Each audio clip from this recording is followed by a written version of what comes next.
Oke, seperti itu ya penjelasan dari Ibu bidannya. Jadi kalau yang aku tangkap di sini ya Bu, yang aku simpelin, perawatan bayi ya dari mamanya sendiri atau dari perawatan Ibu bidannya itu kebersihan ya Bu ya, sama kita melihat bayi ini ada nggak keadaan abnormal ya Bu ya tadi. Ya, jadi seperti itu ya Besti.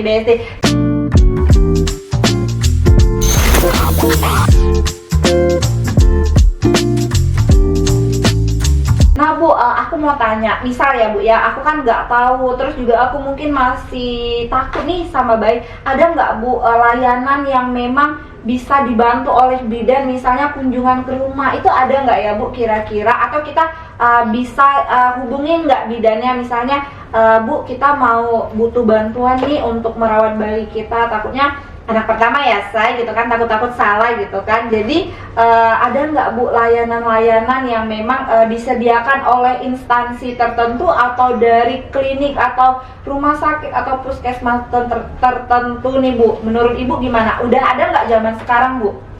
Iya, untuk zaman sekarang banyak banget ya orang-orang yang bisa membantu ibu yang baru melahirkan untuk merawat anaknya. Kan banyak orang-orang masih tabu untuk gimana sih cara merawat anak bayi gitu.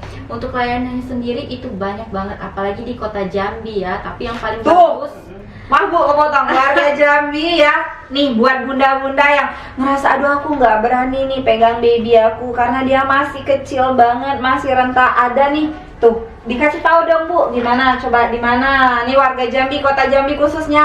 iya, jadi di kota Jambi itu sudah ada layanan home care, itu yang bagus ya. Kita bakalan datang ke rumah, itu ada diberikan layanan, bisa memilih ibunya untuk 3 hari atau 7 hari gitu, untuk memberikan layanan ke rumah seperti perawatan bayi baru lahirnya, kemudian perawatan ibunya ya Bu ya, perawatan seperti pijat laktasi untuk ibunya, ibu dan bayinya lah akan diberikan perawatan. Dan layanan home care itu bisa didapat di klinik K Medica. Nah, nih buat warga Jambi itu udah dikasih solusi sama Ibu bidan. Jadi satu paket ya Bu ya. Jadi kalau misalnya Bu aku mau butuh layanan Ibu nih. Jadi bukan cuma Ibu jemur bayi, tapi ada perawatan-perawatan atau pelayanan khusus juga ya yang lainnya Bu. Memandikan bayi Bu gimana? Bisa. Nah, tuh yang masih takut-takut mandiin bayi, kalian boleh tuh kata ibunya ada di klinik K Medica layanan home care ya Bu ya, tuh ya. Di klinik K Medica ini ada layanan home care. Layanan itu terdiri dari jemur bayi, memandikan bayi 1 kali sehari selama 7 hari kalau yang pakai 7 hari ya. Lalu memotong kuku bayi. Nah, terus baby salon kayak cukur bayi. Bisa itu rangkaian dari paket baby newborn, perawatan bayi-bayi lahir di rumah. Jadi buat para bunda-bunda yang masih awam, bingung, takut memandikan bayinya karena masih ada tali pusat, pasti ngeri ya. Jadi kita bisa di sini untuk memberikan pelayanan home care kepada bayi di rumah, bayi yang baru lahir. Benar. Yang pastinya yang menangani ya udah ahli ya Bu ya. Emang bukan yang kayak aku nih misalnya, kamu pergi deh ke sana bayinya gitu. Emang dari Ibu bidannya ya. Nah, tuh jadi buat bunda-bunda, buat besti-besti aku nih nanti yang bakalan jadi new mom ya. Jangan khawatir, ada Ibu bidan cantik yang ramah.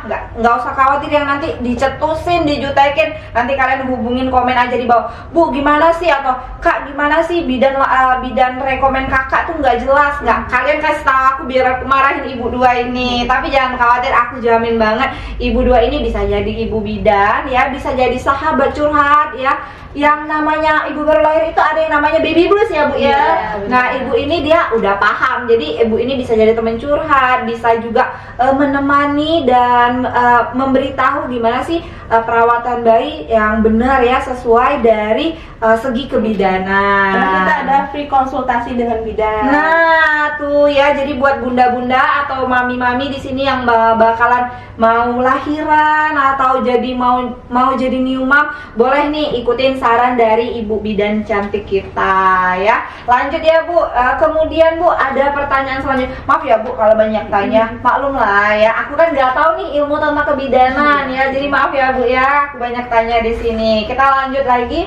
Terus kemudian misalnya nih Bu, kan biasanya kalau bayi baru lahir itu dia kadang ada yang sulit untuk apa sih minum ASI atau disusui atau menyusui. Jadi gimana Bu solusi dari Ibu untuk menangani kasus sulit menyusui, sulit disusui, atau yang pokoknya intinya sulit gitu Bu menyusui. Gimana nih Bu tanggapan dari segi kebidanan untuk solusinya?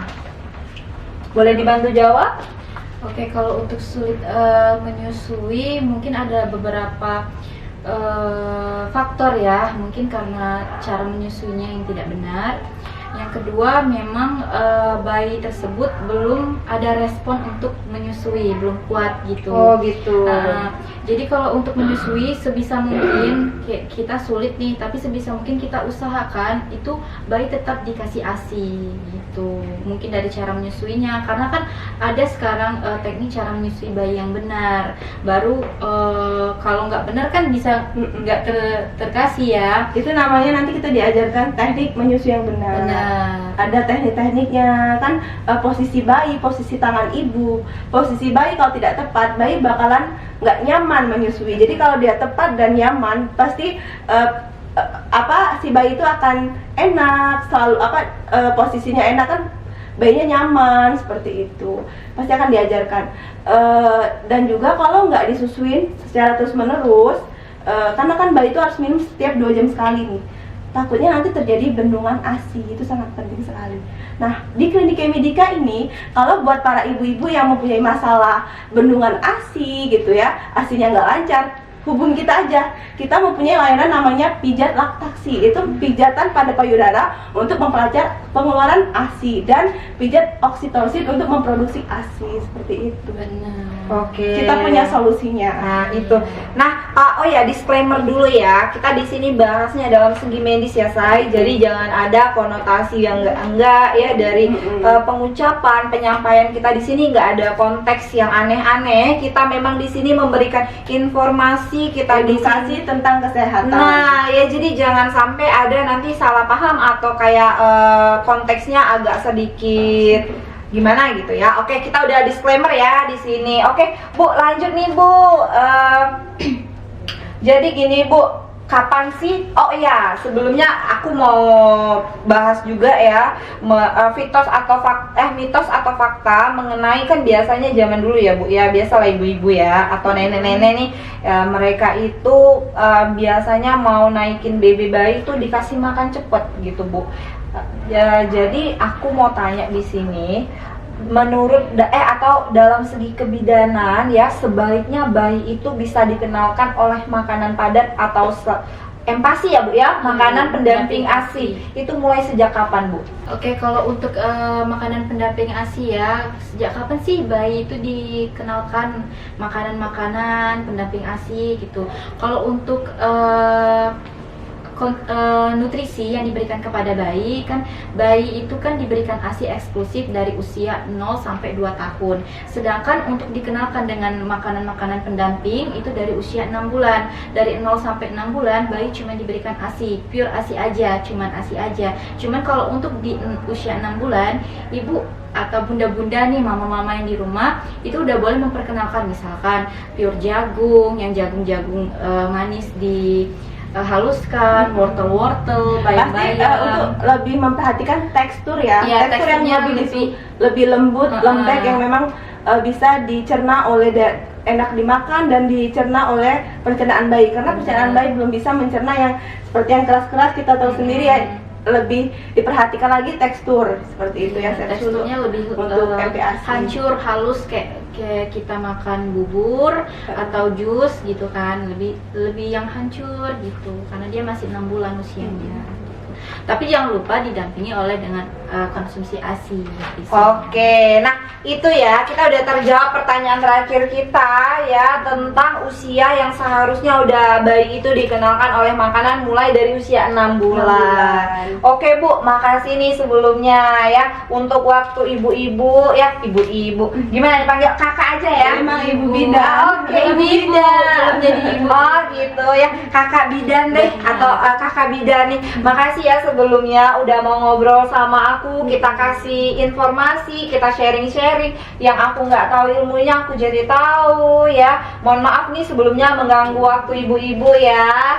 Nah, buat kalian ya, setelah tadi obrolan kita bareng Ibu Bidan cantik kita ya, semoga banyak ilmu yang didapatkan dari obrolan kita hari ini. Apabila ada salah jawab atau perkataan yang mungkin nggak sesuai, aku mohon maaf sebagai host di sini. Jangan lupa juga ya di subscribe ya, di like, di komen, oke ya. Sampai jumpa lagi, ketemu sama aku bareng talk show selanjutnya ya. Kita datangkan bintang tamu yang lebih seru lagi, yang lebih inovatif lagi ya. Bye bye. Apa Bu slogan kita nih Bu? K Medika, sehat selalu bersama kami. Bye bye.